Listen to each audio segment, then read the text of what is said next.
I'm starting to get a bit aggravated with some of these business owners that are using access to capital as their crutch or as their handicap. But then, when asked the question, okay, if you had $60,000 right now, what would you do?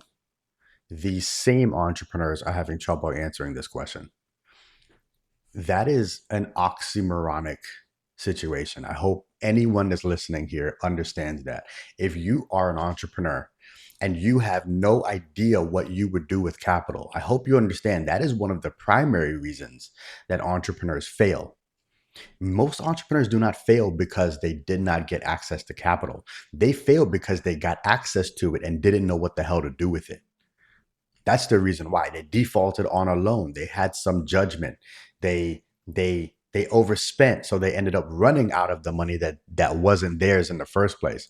That is what causes most entrepreneurs to fail. It's not like I didn't have the money. And I'll tell you this, there's money out there for good ideas or great ideas. No, no, no, no.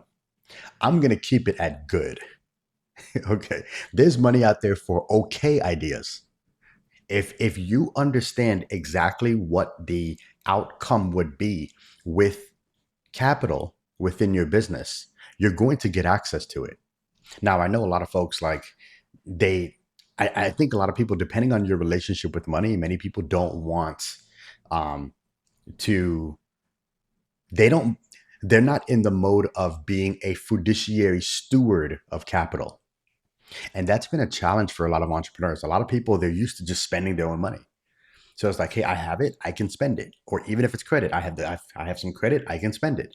But when it comes to someone saying, here's a financial resource or access to it, you need to provide me with evidence that you've been using it correctly. You need to report on it. You need to give me some update on what types of return this is providing.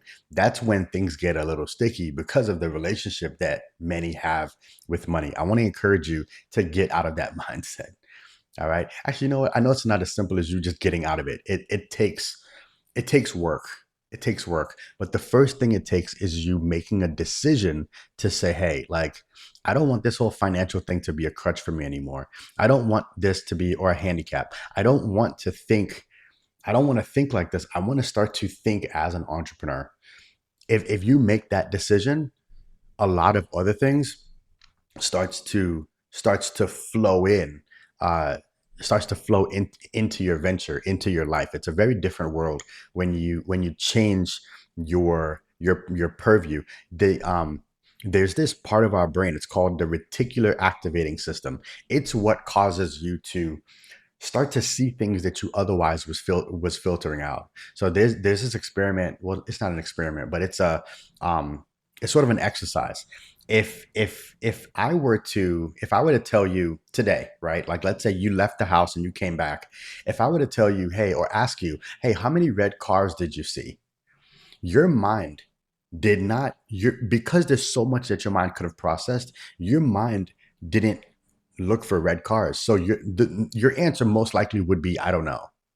But now, if before you left the house, if I were to say, I'm going to give you $100 every time you honestly see a red car, now you're driving and your mind is now looking for red cars, right?